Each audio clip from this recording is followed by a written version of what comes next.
그런데 결혼식 중간에 아주 큰 일이 생겼어요. 바로 손님들한테 줄 포도주가 똑 떨어지고 만 거예요. 친구들, 이스라엘 잔치에서는 포도주가 아주 중요한 음식 가운데 하나였어요. 그래서 포도주가 떨어지자 음식을 관리하는 사람들은 어쩔 줄 몰라 당황했어요. 그래서 이것을 본 마리아는 예수님에게 찾아와 말했어요. 예수님, 잔치에서 쓸 포도주가 다 떨어져 버렸어요.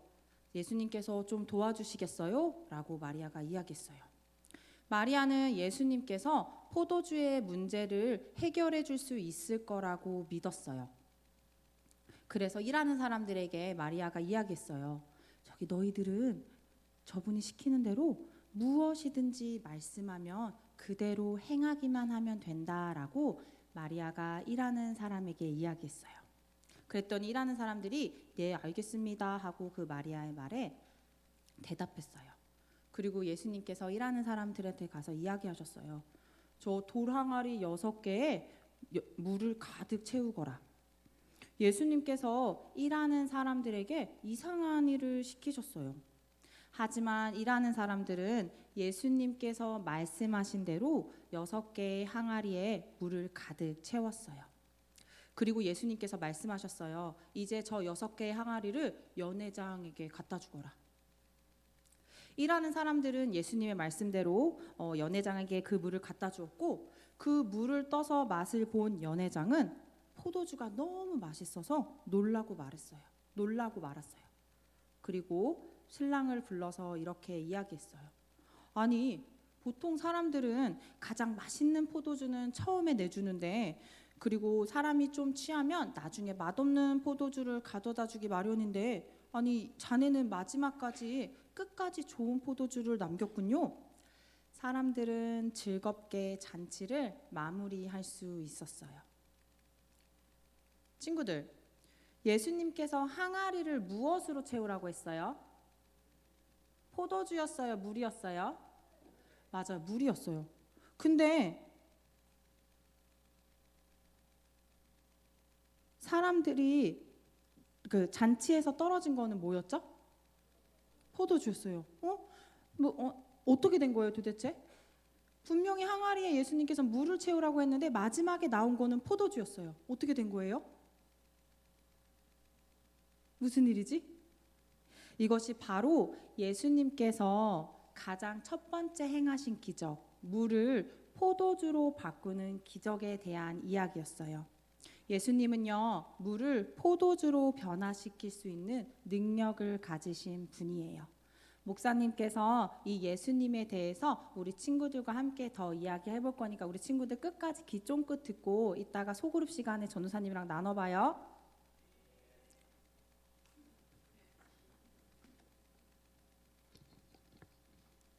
우리 예쁜 전도사님께서 이렇게 말씀을 해주시니까 아까 제가 보니까 우리 학생들이 또 아동부 아이들이 아주 눈을 쫑긋 귀를 쫑긋 세우고 눈을 반짝반짝하면서 쳐다보는 것 같아요. 목사님 할 때는 좀 별로 관심이 없는데 그런데 여러분 이제 전사님께서 이야기는 다 해주셨고요. 저는 이제 영적인 의미에 대해서 말씀을 좀 전하도록 하겠습니다. 여러분 결혼식을 하면 결혼 피로연을 하죠. 결혼식 끝나고 이렇게 신랑 신부를 축하하러 모인 하객들과 가족들하고 맛있는 음식을 먹고 인사하고 축하하는 거죠. 1, 2절에 보면 예수님과 12제자들 그리고 예수님의 어머니인 마리아가 결혼식 피로연에 초청을 받았습니다. 우리 결혼식은 하루에 다 끝나지만 유대인 결혼식은 보통 결혼식 자체는 하루에 하지만 결혼 피로연은 한 3, 4일 합니다. 그리고 좀 넉넉한 집들은 일주일간 피로연을 하기도 합니다. 그리고 이 피로연의 총괄 책임을 맡은 사람을 연회장이라 그러는데 헤드 웨이터입니다. 웨이터 총괄 지배인이죠. 이분을 세워서 보통 친척들 중이나 아니면 마을에서 이런 잔치 경험이 많고 또 단정하고 이런 경험이 있는 연회장을 세워서 하인들을 관리하고 식탁을 섬기도록 하는 것입니다. 그런데 오늘 이 잔치에 문제가 생겼습니다. 우리 아동부 어떤 문제라 그랬죠? 포도주가 없어요. 맞아요. 포도주가 떨어진 거예요. 자, 우리 3절 봉독하도록 하겠습니다. 시작. 포도주가 떨어진지라 예수의 어머니가 예수에게 이르되 저들에게 포도주가 없다 하니. 아마도 손님들이 생각보다 많이 왔을 수도 있고요. 아니면 그날 온 손님들이 유달리 포도주를 좀 많이 마셨는지도 모르겠습니다. 문제는 그날 준비한 포도주가 다 떨어졌다는 것입니다.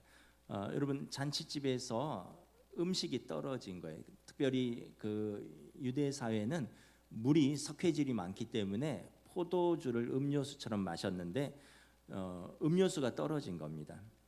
여러분, 우리가 누군가의 결혼식에 갔는데 우리 앞에서 뷔페에 중요한 음식이 딱 떨어졌어요. 앞에 사람들까지 먹었는데 내가 먹으려고 하는데 뭐 갈비가 떨어졌다든지 뭐 회가 떨어졌다든지, 그래서 보니까 나머지 음식으로는 조금 성이 안 차는 거예요. 그럼 우리가 뭐 이렇게 말하겠죠. 뭐 이렇게 음식을 이렇게 준비하냐. 그러니까 이런 상황이 온 거죠. 포도주가 떨어졌다는 소식을 하인들에게 들은 연회장은 당황했을 것입니다. 난감했을 것입니다. 저는 가나 혼인 잔치에서 일어난 일을 여러분 영적으로 우리 삶에서 해석하고자 합니다. 모든 것이 풍성해야 할 혼인 잔치에 포도주가 떨어졌습니다. 여러분, 포도주는 기쁨을 상징합니다. 포도주가 떨어졌다는 것은 결핍, 부족함을 상징하는 것입니다. 여러분, 오늘 우리의 삶에 기쁨이 있는가 한번 스스로에게 물어보시기 바랍니다. 내 삶에 기쁨이 넘치는가, 아니면 부족함, 결핍이 있다고 생각되는가? 그래서 원망과 불평과 염려와 두려움이 가득하지는 않은가라는 것입니다. 열심히 일하면서 사는데 결핍과 소진을 경험합니다. 뉴스를 보니까 우리나라 가계 부채가 전 세계에서 거의 가장 높은 수준이라고 합니다. 통계에 의하면 70% 이상의 가계의 빚이 있다는 거예요. 뭐 저희도 빚이 있는데 70% 이상의 가계의 빚이 있고, 또 그 중에서 악성 채무라 그러죠. 소득의 70% 이상을 빚 갚는 데 사용하는 가정들이 상당히 많다는 겁니다. 그러니까 열심히 일하는데 나아지는 게 없는 거예요. 독일 방송 도이체 벨리의 보도에 의하면 한국은 18세까지 자녀를 양육하는데 드는 비용이 세계에서 가장 높은 나라라고 합니다. 1위가 한국이고 2위가 중국이고 3위가 일본이고 4위가 미국입니다. 자녀를 만 18세까지 기르는 데 발생하는 비용이 1인당 3억 6천만 원에 달한다고 합니다.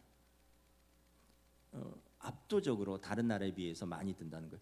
저는 잘 모르겠어요. 우리는 그냥 숟가락 하나 놓고 나눠 먹어서 우리 뭐 아이 셋 키우는데 둘은 뭐 학원도 보내본 적이 없고 과외도 시켜본 적이 없고 해서 정말 이렇게까지 드는지는 잘 모르겠는데, 막내는 학원을 조금 보내긴 했는데 과연 18세까지 고등학교 졸업할 때까지 1인당 3억 6천만 원이나 들까? 근데 뭐 이것은 세계적인 연구기관에서 조사하고 방송에서 한 거니까 맞겠죠. 그 결과 한국의 출산율은 0.78명으로 가장 낮은 수치라고 합니다. 부모들이 아이들 많이 낳아서 이렇게 못 밀어줄 바에는 적게 낳아서 쉽게 얘기하면 한 아이에게도 잘 밀어주겠다, 이런 마음으로 민다는 거예요. 그래서 한국의 출산율은 세계에서 가장 낮은 수치고요.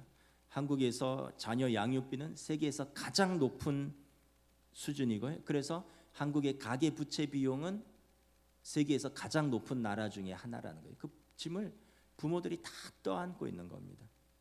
그런데 과연 여러분들 자녀들 때문에 만족하십니까? 자녀들은 그 부모들 때문에 감사하고 있습니까? 열심히 일하면 사는데 끊임없는 결핍과 소진을 경험합니다. 그래서 우리 사회를 피로 사회라고 합니다. 또 열심히 사랑하고 가정을 세우고자 애쓰는데 역시 메마름과 한계 상황을 맞이합니다. 여러분들의 가정은 안녕하십니까? 가정의 달인데 여러분들의 가정은 친밀하고 화목하십니까? 노년의 두 부부가 사이가 좋으십니까? 그럼 젊은 부부는 사이가 좋으십니까? 자녀들하고는 친밀합니까? 어떻게 보면 가족을 부양하기 위해서 그렇게 열심히 일하고 자녀들을 교육시키기 위해서 그렇게 쏟아붓고 헌신하는데 사랑하는 관계들이 깨어지고 그렇게 헌신한 가정의 열매들이 너무 초라할 때가 많이 있습니다. 많은 가정들이 메마름과 한계 상황을 맞이합니다. 사실 우리 삶의 결핍과 한계 상황은 외부에서 오는 것 같지만 사실 자세히 들여다보면 가정에서 출발합니다. 가정이 채워지지 않기 때문에 외부 상황에서 우리가 한계와 목마름이 있다고 생각하는 것입니다. 교회도 마찬가지인 것 같습니다. 오랜 생활 신앙생활을 했고 열심히 예배드리는 것 같은데 개개인들을 보면 뭔가 화가 나 있고요, 말이 거칩니다. 코로나19 이후에 한국 교회의 상황입니다. 지난주에 제가 제주도에서 2박 3일간 컨퍼런스를 열었습니다. 코로나19 이후에 교회와 목회 또 예배 한국 교회 상황들에 대해서 교수들 또 목회자들 또 패널들 토의하고 저희들 뭐 소그룹 모여서 뭐 토의하고 강의 듣고 이런 시간들이었는데 지난해 목회 데이터 연구소에 의하면 코로나19 이후에 3년을 지나면서 장년 교인은 30% 감소했습니다. 청년은 50%가 교회를 떠났습니다. 교회 학교는 60%가 감소했습니다. 그러니까 어른 30%, 청년 50%, 교회 학교는 60% 이상입니다. 64%인가 그렇습니다. 이게 한국 교회 코로나 이후의 현상입니다. 모든 교회들이 어렵고요. 모든 방법들이 동이 났습니다. 프로그램, 정책 모든 것이 지금 잘 안 먹히는 시대입니다. 인간적인 열심주의의 한계 상황을 맞이했습니다. 과거에 해오던 방법이 더 이상 먹히지 않는 것을 경험하고 있습니다. 코로나19 이후에 개신교의 신뢰도는 24%입니다. 사회에서 우리를 바라보는 시각입니다. 뭘 해도 힘들고 뭘 해도 어렵고 뭘 해도 잘 안 믿어주는 시대에 우리가 신앙생활을 하고 있습니다. 코로나19는 한국 교회를 광야로 던져 놓았습니다. 우리는 개인적으로, 가정적으로, 교회적으로 우리는 연회장에 포도주가 떨어진 상황입니다. 기쁨을 맛봐야 하는 이 삶의 축제와 같은 인생에서 우리의 가정에서 우리의 신앙생활에서 포도주가 떨어진 결핍과 한계 상황을 맞이하는 것입니다. 여기서 필요한 것은 그리스도가 오는 것입니다. 신랑이 오시는 것입니다. 이 결핍과 한계 상황에서 예수님이 개입하셨어요. 우리 5절부터 8절 우리 다시 한번 교독하도록 하겠습니다. 그의 어머니가 하인들에게 이르되 너희에게 무슨 말씀을 하시든지 그대로 하라 하니라. 거기에 유대인의 정결 예식을 따라 두세 통 드는 돌 항아리 6이 놓였는지라. 예수께서 그들에게 이르시되 항아리에 물을 채우라 하신즉 아귀까지 채우니 이제는 떠서 연회장에게 갖다 주시라 하시매 갖다 주었더니. 여러분 예수님이 개입을 하시는데 문제는 순종이 있느냐라는 거예요. 여러분 아무리 예수님이 오시고 아무리 예수님이 말씀하셔도 순종이 없으면 변화가 일어나지 않습니다. 기쁨이 사라진 그 자리를 채우고 그 결핍을 채우고 우리가 어찌할 수 없는 한계 상황을 맞이했을 때 우리 신앙인들은 어떻게 해야 하느냐라는 것입니다. 하나님의 말씀으로 돌아가는 것입니다. 지금까지 내 방법, 내 열심으로 우리가 했잖아요. 우리 일도 그렇고 우리 가정도 그렇고 또 우리 신앙생활도 내 방법, 내 열심, 우리가 뭐 열심이 없었습니까? 우리가 방법이 부족했습니까? 근데 결과는 애쓰다가 초라하게 끝났습니다. 결핍과 소진을 경험하면서 결국 바닥을 드러내고 주저앉게 되었습니다. 그런데도 우리는 말씀으로 돌아가기를 주저합니다. 여전히 내 생각이 있어요. 여전히 내 경험이 있습니다. 여전히 내 지식이 있습니다. 한계를 드러낸 내 지식과 내 경험을 계속 붙들고 있습니다. 6절에 보면 마리아가 이렇게 말씀합니다. 너에게 무슨 말씀을 하시든지 그대로 하라. 하나님의 말씀을 그대로 행하라는 것입니다. 예수님의 말씀을 그대로 순종하라는 것입니다. 근데 아이부터 어른까지 자기 생각으로 가득 차 있습니다. 하나님의 말씀이 들어갈 공간이 없는 것입니다. 이 시대를 불순종의 시대라고 합니다. 탈권위, 탈종교, 순종이 없는 시대. 권위도 해체되고요. 또 종교도 사람들이 더 이상 찾지 않고 그러다 보니까 순종도 없는 시대가 되었습니다. 아이들이 부모들의 말을 듣지 않습니다. 이번에 컨퍼런스 주 강사 중에 한 명이 제가 잘 아는 신학교 교수님이, 근데 사춘기 아들 때문에 4년을 고생했다는 거예요. 아이가 학교를 안 갈라 그러더래요. 본인은 교수로서 학교에서 학생들을 가르치는데 정작 자기 아이는 학교를 안 가려고 그러는 거예요. 그래서 뭘 얘기하려면 아빠가 선생이니까 아빠 날 가르치려고 하지 마세요. 엄마는 판사인데 엄마가 무슨 얘기하면 엄마 나를 판단하지 마세요. 교수님이 가르치려 하지 말라는 거예요. 판사인 엄마가 집에서도 판사 노릇하지 말라는 거예요. 방법이 없는 거예요. 그래갖고는 두 부부가 참 출근하기 전에 새벽 기도의 제목이 오늘은 아이가 학교 가게 해주세요. 눈물로 기도하고 가서 아이 달래고 학교를 보낼 때도 있고 안 갈 때도 있고, 그러면서 이런 얘기하더라고요. 혹시 여러분의 자녀들이 매일 학교에 가십니까? 복인 줄 아십시오. 매일 아이 학교 보내는 게 우리 부부의 기도 제목이었습니다. 이러더라고요. 중학교 때는 간신히 졸업했대요. 뭐 여러 가지 체험 학습, 뭐 여러 가지 뭐 이런 거 해서 간신히 중학교를 졸업했대요. 제가 그 아이를 아는데 초등학교 때 너무 착한 아이였거든요. 그렇습니다. 또 다른 친구 목사님이 이야기를 한다는 거예요. 사춘기 아들이 어느 날 손에 문신을 해왔더래. 이 문신이 뭔가 하면 장미꽃을 새겨왔더라는 거예요. 참 기가 막히더래요. 근데 이게 뗐다 붙였다 하는 스티커가 아니라 진짜 문신, 바늘로 찔러서 물감으로 들인 문신. 어떻게 해요? 이걸 레이저로 지우는데도 흉터가 남는데. 그래서 이렇게 얘기했대요. 야, 호랑이나 용이 아니라 장미꽃이라서 아름답다. 그냥 그렇게 얘기를 했대요. 근데 그 아들이 어느 날 학교 갔다 오더니 이러더래요. 학교에서 선생님한테 들었는데 친구들끼리 서로 신앙을 강요하지 말아라 이랬다는 거예요. 아빠 이제 나한테 신앙을 강요하지 마세요. 나 이제 예수 안 믿어요. 교회 안 갈 거예요. 목사인데 기가 막힌 거죠. 자기 아들이 자기한테 신앙을 강요하지 말아라는 거예요. 그래서 나한테 예수 믿으라 하지 마세요. 그래서 목사님이 기가 막히고 할 말도 없고 해서 이렇게 얘기했대요. 야, 예수가 네 친구니? 예수님이 네 친구야? 예수 하지 마. 존댓말 써 임마. 그랬더니 앞으로 나한테 예수님 믿으라고 하지 마세요. 이러더니 뭐 할 말이 없어서 그냥 그렇게 한 거래요. 아빠가 담임 목사인데 1년을 교회를 안 나갔대요.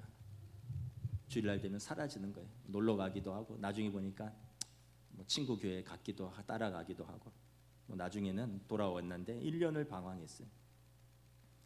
그래서 그 아버지가 여러분 아이들이 부모 따라 교회 나가면 복인 줄 아십시오. 목사인 나도 불신자 아들 때문에 1년을 눈물을 흘렸습니다. 이러더라고요. 이 가정도 우리 마음대로 안 돼요. 아이들이 또 부모 마음대로 되지도 않고요. 또 어느 순간 순종도 안 합니다.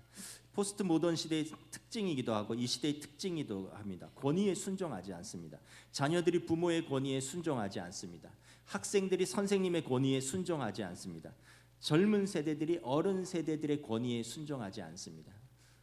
착각하는 게 여러분 어른 세대가 미안하지만 훨씬 훌륭한 성취를 이루었습니다.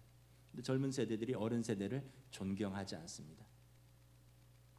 심지어 성도들이 하나님의 말씀에 권위에 순종하지 않습니다. 그건 하나님의 말씀이고요, 성경이고 우리는 이 시대를 살아갑니다. 이렇게 말합니다. 7절에 보면 예수께서 항아리 물을 채우라 하신즉 아귀까지 채우니 8절에 이제는 떠서 연회장에 갖다 주라 하심에 갖다 주었더니 예수님의 말씀과 하인들의 순종이 나옵니다. 물을 떠서 항아리 아귀까지 꽉 채우라는 거예요. 그렇게 했더니 이 포도주에 떠서 이 물을 떠서 연회장에 갖다 주라는 것입니다. 여러분 그러면 우리가 어떻게 반응할까요? 아마 저 같아도 그랬을 겁니다. 아니 이게 뭡니까? 포도주 가져오라는데 물을 갖다 주다니요. 이 물을 부은 사람이 우리고 이 물이 어디서 왔는지 아는데 이 물을 떠다 주다니요. 저는 그렇게 못하겠습니다. 만약에 그랬다면 상황은 하나도 변하는 것이 없었을 것입니다. 우리는 성경에 나오는 믿음의 인물들을 존경도 하고 좋아도 합니다. 믿음의 조상 아브라함을 좋아하고요. 이스라엘을 이집트에서 이끌어낸 모세를 좋아합니다. 그리고 그 고난과 어려움 속에서 믿음으로 이겨낸 다윗을 좋아합니다. 그런데 여러분 75세 본토 친척 아버지 집을 떠나라 했을 때 갈 바를 알지 못하고 떠난 아브라함의 순종은 우리가 별로 안 좋아합니다. 지팡이 하나 들고 이집트의 바로왕 앞에 가서 내 이름으로 내 백성을 이끌어내라는 하나님의 말씀에는 순종한 모세의 모습은 별로 안 좋아합니다. 사울왕을 피해서 온 유대 땅을 도망 다니면서 절망적이고 어려운 상황에서도 자기 감정에 충실하지 않고 하나님의 뜻에 순종하려고 부단히 애쓴 다윗의 순종에는 우리가 별로 따라하지 않습니다. 이 시대가 과거의 권위주의에 대한 저항과 해체가 일어나면서 진정한 권위마저 무너지게 되었습니다. 이 권위라는 것은 여러분 본질이라는 원어적 의미가 있습니다. 이 권위를 의도적으로 해체하면서 본질에서 벗어나게 되었습니다. 그 결과 내가 어디에 소속되어야 하는 것을 잃어버리게 되었습니다. 여러분 부모에게 순종하는 자녀들이 내가 왜 이 가정에 소속되어 있는지를 잃어버린 거예요. 하나님의 말씀에 순종하지 않는 성도들이 내가 왜 교회를 다니고 내가 왜 신앙생활을 하는지에 대한 본질을 잃어버렸습니다. 순종이 없으면 본질도 잃어버립니다. 권위를 해체하면 내가 찾아야 할 본질을 잃어버립니다. 우리가 진정한 권위이신 하나님의 말씀에 순종할 때 예수님께서 말씀하신 진리가 너희를 자유케 하리라는 것을 경험할 수 있습니다. 예수님의 권위는 여러분 세상에 억압하는 권위가 아니라 우리를 자유케 하는 권위인 것입니다. 그러므로 내가 내 자신보다 더 큰 예수님의 권위를 인정할 때 우리는 진짜 자유를 경험할 것이고요. 자율적이고 책임감 있는 자기 자신이 된다는 것을 우리는 깨달아야 하는 것입니다. 예수님의 어머니가 하인들에게 말씀합니다. 무엇을 명령하든지 그대로 따르라. 7절에 보면 예수께서 이르시되 항아리 물을 가득 채우라 하신즉 아귀까지 채우니. 중요한 것은 은혜로 가득 채우는 것이 필요합니다.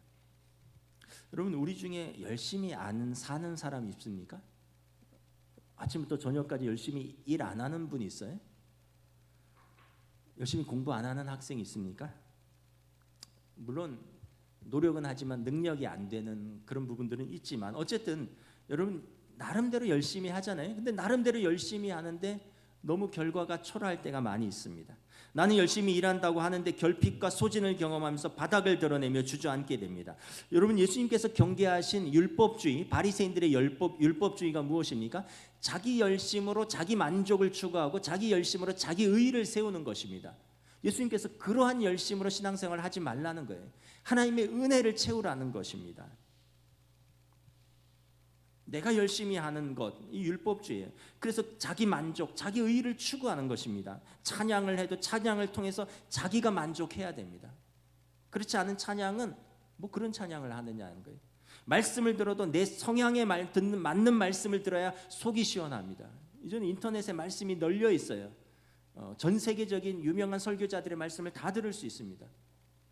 근데 내가 내 성향에 듣는 말씀은 구독, 좋아요, 알림 설정을 하고 내 성향에 맞지 않으면 그대로 넘어갑니다. 보네포 목사님의 말씀입니다. 우리가 하나님 앞에서 자기 자신의 희생 제사를 드리지 않고 신앙생활을 한다면 인간적인 차원에서 벗어날 수 없다. 찬양이든 말씀이든 봉사든 섬김이든 마찬가지입니다. 자기 자신을 희생 제사, 자기가 죽지 않으면 그 신앙생활은 인간적인 차원에서 벗어날 수 없는 것입니다. 우리가 깨달아야 할 사실이 있습니다. 하나님이 하시는 것을 내 열심히 하고자 할 때 사고가 난다는 것입니다. 코로나 상황에서 우리가 두 가지 배운 것이 있습니다. 첫째는 우리의 열심과 방법을 멈추게 하셨습니다. 여러분 팬데믹 상황 속에서 모든 것이 멈추었죠. 그냥 강제로 멈추었습니다. 그러니까 우리의 열심과 우리의 방법으로 하던 것을 그냥 강제로 멈추게 하셨습니다. 두 번째 코로나19에서 우리가 깨달은 것은 기다림입니다. 언제 이것이 해결될까? 1년일까? 2년일까? 3년이 되면서 해결이 되었습니다. 글쎄 완전히 해결되었는지는 모르겠습니다. 또 다른 학자들은 또 다른 팬데믹이 조만간 올 수도 있다 이렇게 말을 합니다. 이 기다림은 그런데 여러분 초조하고 무기력한 기다림이 아닙니다. 예수 그리스도를 의지하고 신뢰하는 자들은 소망의 기다림입니다. 하나님의 때에 하나님께서 더 크게 은혜를 부어 주실 것을 믿고 기다리는 소망의 기다림입니다. 여러분들 지금 여러분들의 상황 속에서 결핍과 또 단절과 초조함이 있습니까? 그럼 은혜를 구하셔야 됩니다. 은혜를 갈구하셔야 됩니다. 하나님의 말씀을 아기까지 채워야 되는 것입니다. 내 노력과 내 방법을 내려놓고 하나님의 은혜를 채우고 기다리십시오. 주님의 은혜를 내 삶에 채우고 우리 주님의 일하심을 기다리면서 보는 것입니다. 우리가 좋아하는 찬양 있잖아요. 너희는 가만히 있어 주가 하나님 되심을 알지어다. 지금 이 연회장에 있는 모든 사람들은, 특별히 하인들, 예수님이 하시는 것을 기다리는 것입니다. 우리 삶의 말씀을 충만히 채워서 하나님의 은혜가 우리 삶에서 어떻게 역사하는 것인가를 보는 것입니다. 골로새서 3장 16절 17절 말씀입니다. 그리스도의 말씀이 너희 속에 풍성히 거하여 모든 지혜로 피차 가르치며 권면하고 시와 찬미와 신령한 노래를 부르며 감사하는 마음으로 하나님을 찬양하고 또 무엇을 하든지 말에나 일에나 다 주 예수의 이름으로 하고 그를 힘입어 하나님 아버지께 감사하라.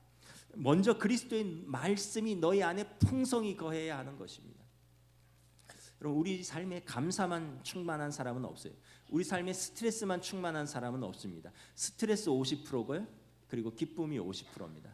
이 비율을 점점 높여가는 거예요. 스트레스와 50, 또 기쁨이 50인데 여러분, 우리 열심과 우리 방법으로 살면 스트레스가 점점 커져요. 그럼 기쁨과 감사가 작아집니다. 점점 소진되는 거예요. 방전되는 거예요. 근데 내 안에 그리스도의 말씀이 풍성히 거하면 스트레스가 없는 게 아니 그대로 있어요. 그러나 그 말씀이 우리로 하여금 시와 찬미와 신령한 노래를 부르게 하며 무엇을 하든지 말에나 일에나 주 예수의 이름으로 힘입어서 그것을 감사하게 할 수 있는 은혜와 능력을 주시는 거예요. 그러니까 스트레스는 그대로인데 감사와 기쁨이 더 커지는 거예요. 사실 여러분, 작은 차이입니다. 49대 51이냐 51대 49냐. 뭐가 조금만 더 커지면 우리 인생 자체가 스트레스예요. 감사가 조금만 더 커지면 우리 인생 자체가 감사처럼 보입니다. 하나님의 말씀으로 은혜로 채워야 하는 겁니다. 8절 10절 봉독하도록 하겠습니다. 8절부터 10절입니다. 이제는 떠서 연회장에 갖다 주라 하심에 갖다 주었더니 연회장은 물로 된 포도주를 맛보고도 어디서 났는지 알지 못하되 물도온 하인들은 알더라. 연회장이 신랑을 불러 말하되 사람마다 먼저 좋은 포도주를 내고 취한 후에 낮은 것을 내거늘 그대는 지금까지 좋은 포도주를 두었도다 하니라. 오늘 우리가 불렀던 찬양, 예수님이 말씀하시니 물이 변하여 뭐가 되었다고요? 포도주가 되었습니다. 영국의 시인 바이런은 이렇게 이 본문으로 시를 썼습니다. 물이 그 주인을 만나니 얼굴이 붉어졌더라. 확실히 시인이죠. 다시 포도주가 공급되고 잔치집에 기쁨이 회복되었습니다. 이 포도주를 맛본 피로연의 사람들이 연회장을 불러서 이렇게 칭찬합니다. 사람마다 먼저 좋은 포도주 내고 취한 후에 낮은 포도주를 내거는 당신은 지금까지 더 좋은 포도주를 남겨두었도다. 연회장의 근심이 해결되었습니다. 포도주 피로연의 결핍과 두려움이 기쁨과 감사로 바뀌었습니다. 잔치집의 기쁨의 회복은 장래에 다가올 하나님 나라의 완성입니다. 이 가나 혼인 잔치의 비밀은 우리는 알고 있어요. 예수 그리스도이십니다. 우리 삶의 해답은 예수 그리스도를 경험하는 것입니다. 그룹홈 시설을 운영하는 목사님과 교제하고 있습니다. 그룹홈이란 것은 뭐냐 하면 소년원을 다녀온 청소년들이 가정으로 복귀를 하지 않고 그 법무부가 위탁한 시설에서 공동생활을 하는 곳입니다. 왜냐하면 가정으로 돌아가야 해도 돌보줄 부모님이 안 계시고 아니면 돌아가도 그곳에서 학대나 방치가 될 수 있기 때문에 이 법무부에서 위탁한 시설에서 그 함께 아이들을 돌보는 시설입니다. 뭐 사회복지법인이나 종교기관들이 그걸 하죠. 목사님한테 물었습니다. 거기 청소년들 경향이 어떻습니까? 그랬더니 목사님, 아이들 어리다고 얕보지 마세요. 어른들이 하는 거 다 합니다. 이렇게. 좋은 의미가 아니에요. 부정적인 의미로. 어른들이 하는 거 다 한다는 거예요. 술, 담배, 마약, 절도, 폭력, 연애, 낙태, 10대 아이들이 아이들 하는 것, 어른들 하는 거 다 한다는 거예요. 그러면서 이게 모든 게 중독성이 있습니다. 술, 담배, 마약, 어렸을 때부터 노출되다 보니까 이걸 끊지 못한다는 거예요. 절도, 한 번 남의 것을 손댔는데 가정에서 공급이 없으니까 이 상황이 되면 반복적으로 절도한다는 거예요. 폭력, 한 번 남을 때려본 아이들은 부모라는 어떤 가정이라는 울타리와 법규가 없으니까 그런 상황이 되면 반복적으로 폭력을 한다는 거예요. 연애도 마찬가지. 어렸을 때부터 사귀고 사랑에 목마르다 보니까 끊임없이 사랑을 추구하고 사귀고 헤어지고 임신하고 낙태하고, 자기들은 끊임없이 사랑이라고 생각을 했는데 사랑의 참 본질도 모르고 그 사랑을 유지할 능력도 없고 만나다 헤어지다 그러면서 계속 상처 주고 상처받고 그런다는 거예요. 그 목사님은 그룹홈을 운영하면서 아이들에게 예수님을 소개하는 사역을 하고 있습니다. 너희 부모는 너희를 버렸지만 하나님 아버지는 너희를 버리지 않으신단다. 세상은 너희가 죄를 지었다고 미워하지만 예수님은 죄인을 위해서 오셨단다. 의인은 자기 의가 있으면 되지만 예수님은 죄인을 위해서 오셨어. 너희 죄를까지도 사랑하신단다. 마치 오늘 그러면서 소수의 아이들이지만 예수님을 인격적으로 영접하는 아이들도 있고요. 또 대부분이 그렇지 못하지만 그 소수의 아이들이 삶이 변화되는 것을 본다는 것입니다. 그리고 그 아이들은 마치 가나 혼인잔치집에 나중에 나온 포도주가 이전의 포도주보다 더 좋았던 것처럼 예수님을 만난 아이들이 이전의 삶하고 비교할 수 없는 향기로운 삶으로 변해가는 것을 보고 고백하는 것을 본다는 것입니다. 예수님을 만나면 자아관이 변화되고, 예수님을 만나면 인생관이 변화되고, 예수님을 만나면 세계관이 변화되는 것을 본다는 것입니다. 아까 학교 안 가는 그 교수님 아들, 다행히 중학교 때 그렇게 아버지 어머니 애를 끌이더니 고등학교 들어와서 예수님을 만났대. 지금 고등학교 2학년인데 누구보다도 열심히 공부하고 예배 드릴 때 제일 앞자리에 나온대요. 금요 철야 빠지지 않는데요. 그러니까 여러분 6학년 때부터 중학교 때까지 기초가 하나도 없어요. 학교를 다니다 말다 안 다녀. 근데 뭐 아버지 어머니가 다 서울대 나왔고 교수고 판사고 아이가 뜻을 정했으니까 고등학교 때부터 시작해도 뭐 늦지는 않는 거죠. 지금 고2인데 부모님이 너무 감사하대. 아까 교회 1년 쉰 아들, 아빠 엄마 눈물의 기도 속에서 지금 재수하면서 자신의 미래를 준비합니다. 남들보다 늦게 철들었지만 부모님은 걱정하지 않는다는 거예요. 이제 하나님을 만났고 뭐 1년 늦으면 어때요? 하나님께서 당신의 자녀를 인도하실 것을 믿는다는 거죠. 여러분, 하나님은 우리의 기도, 우리의 눈물을 외면하지 않으십니다. 오늘 가나 혼인잔치의 비밀은 바로 예수 그리스도이십니다. 우리의 삶의 해답은 예수 그리스도를 만나는 것입니다. 예수 그리스도를 경험하는 것입니다. 그리고 예수님의 말씀이 내 삶에서 어떻게 역사하는지 우리가 보는 것입니다. 말씀을 마치겠습니다. 믿음은 그리스도 안에서 충만함을 경험하는 것입니다.